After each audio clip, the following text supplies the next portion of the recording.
రాష్ట్ర వ్యాప్తంగా ప్రస్తుతం కమ్మ వర్సెస్ కాపు అనే నినాదం బాగా నడుస్తూ ఉంది.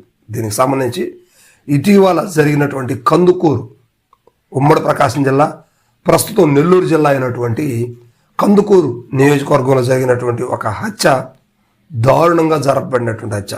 ఉద్దేశపూర్వకంగా ఒక వ్యక్తిని కారుతో తొక్కించి చనిపోలేదని మరలా వచ్చి తొక్కించి దారుణంగా హింసించి చంపినటువంటి ఘటన కందుకూరు నియోజకవర్గంలో జరిగింది. సో ఇప్పుడు దీనికి సంబంధించి స్థానిక ఎమ్మెల్యే తరపున ఎటువంటి కామెంట్స్ అయితే లేవు. ప్రభుత్వం కూడా దీని మీద ఎటువంటి చర్య తీసుకోలేదు. ఎమ్మెల్యే గారు మాత్రం నేను ముఖ్యమంత్రి గారి దృష్టికి దీన్ని తీసుకెళ్తాను. పక్కాగా కూటమి నేత అయినటువంటి హరిశ్చంద్ర ప్రసాద్ అనే అతను ఈ లక్ష్మయ్య నాయుడిని దారుణంగా చంపడం జరిగింది.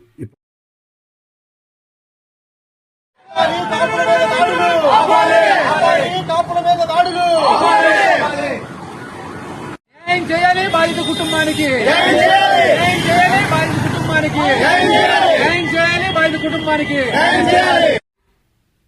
అందరికీ జై భీమ్.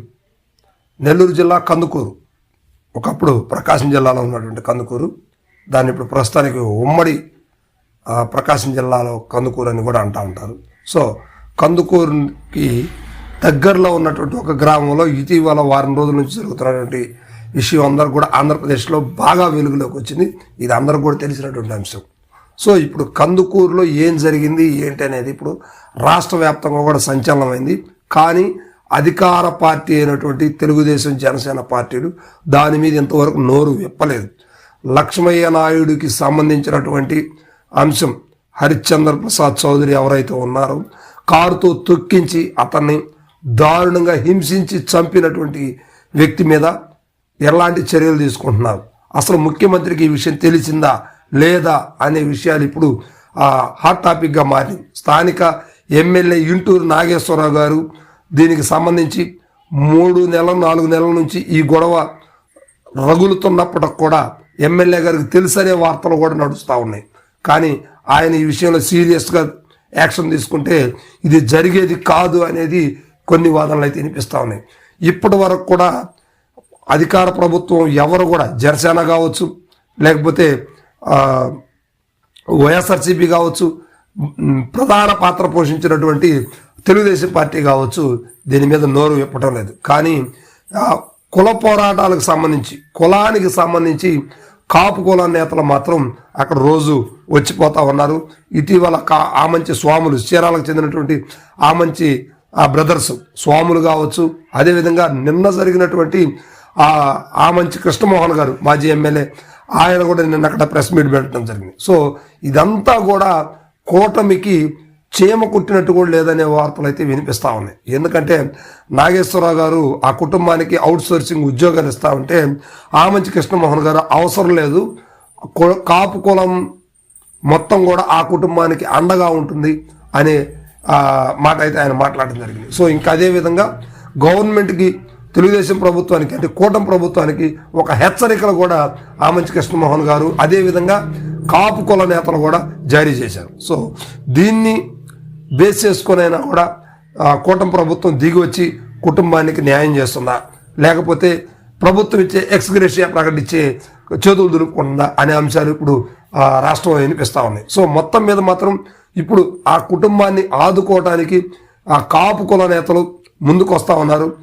అంచెలంచెలుగా వారు ఆ కుటుంబానికి సహాయ సహకారాలు అందిస్తూ ఉన్నారు. మరి ఇలాంటి పరిస్థితుల్లో ప్రభుత్వం ఎందుకు చర్యలు తీసుకోవట్లేదు, ఎందుకు వారి మీద కఠినమైనటువంటి యాక్షన్ తీసుకోవట్లేదు? దారుణంగా వారిని హింసించి చంపిన పరిస్థితులు చాలా క్లియర్గా కనిపిస్తూ ఉన్నాయి. అయినప్పటికి కూడా ఇంకా ప్రభుత్వం ఎందుకు జాప్యం చేస్తూ ఉంది అనే అంశాలు ఇప్పుడు బాగా తలెత్తుతూనే ఉంటాం. సో దీన్ని ఆలోచిస్తే రాష్ట్రం ఎటువైపు వెళ్తుంది, ఏం జరుగుతుంది? కూటమి ప్రభుత్వంలో ఇప్పుడే కాదు, కూటమి ప్రభుత్వం వచ్చిన దగ్గర నుంచి దళితుల మీద దాడులు విపరీతంగా జరుగుతున్నాయి. అదేవిధంగా ఇప్పుడు కాపు కులం మీద కూడా జరుగుతూ ఉన్నాయి. మరి పవన్ కళ్యాణ్ ఏం చేస్తున్నారు? పవన్ కళ్యాణ్ నిద్రపోతున్నారా? కాపు కులం మొత్తం కూడా కూటమికి సపోర్ట్ చేసి, ఇంత సపోర్ట్ చేసి అంత భారీ మెజార్టీతో గెలిపించినటువంటి కాపు నేతలు కావచ్చు, కాపు ఓటర్లు కావచ్చు, ఈ రోజున అడుక్కునే పరిస్థితి వచ్చింది. అయ్యా మాకు న్యాయం చేయండి అనే పరిస్థితికి వచ్చింది. ఎందుకు ఇలా జరుగుతుంది అనే అంశాలు కూడా ఇప్పుడు తలెత్తుతాయి అనమాట. సో పవన్ కళ్యాణ్ గారు ఏం చేస్తున్నారు? ముఖ్యమంత్రి గారు వీరయ్య చౌదరి గారు చనిపోతే అదే ప్రకాశం జిల్లాలో పక్కన ఉన్నటువంటి సంతవతలపాడు నియోజకవర్గానికి చెందినటువంటి అమ్మనపురంలో వీరయ్య చౌదరి గారు చనిపోతే ముఖ్యమంత్రి గారు కుమారుడు కూడా దపాల వారీగా వచ్చి పరిశీలించిపోయారు. అంటే కాపు కులం నేతలు వాళ్ళకి పట్టరా, వాళ్ళకి అవసరం లేదా, వాళ్ళ ఓట్లు కూటమికి అవసరం లేదా అనే మాటలు కూడా ఇప్పుడు కందుకూరులో వినిపిస్తూ ఉన్నాయి. సో ఇక్కడ స్థానికంగా ఎమ్మెల్యేగా ఉన్నటువంటి నాగేశ్వరరావు గారు ఎంతవరకు వీళ్ళకి న్యాయం చేస్తారు అనే అంశాలు కూడా తలెత్తుతా ఉన్నాయి.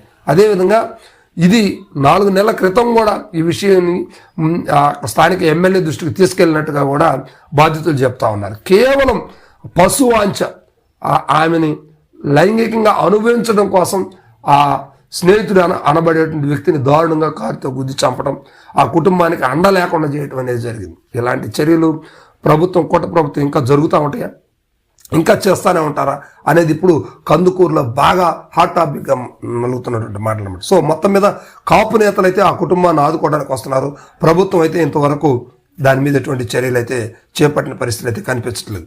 సో మరి కందుకూరులో జరిగినటువంటి ఈ హత్య వెనక ఎలాంటి ఆలోచనలు ఉన్నాయి, కూటమి ఎలా దీన్ని సరిదిద్దుకుంటుంది అనేది ఇప్పుడు రాష్ట్ర ప్రజల్లో ఉన్నటువంటి మాట అన్నమాట.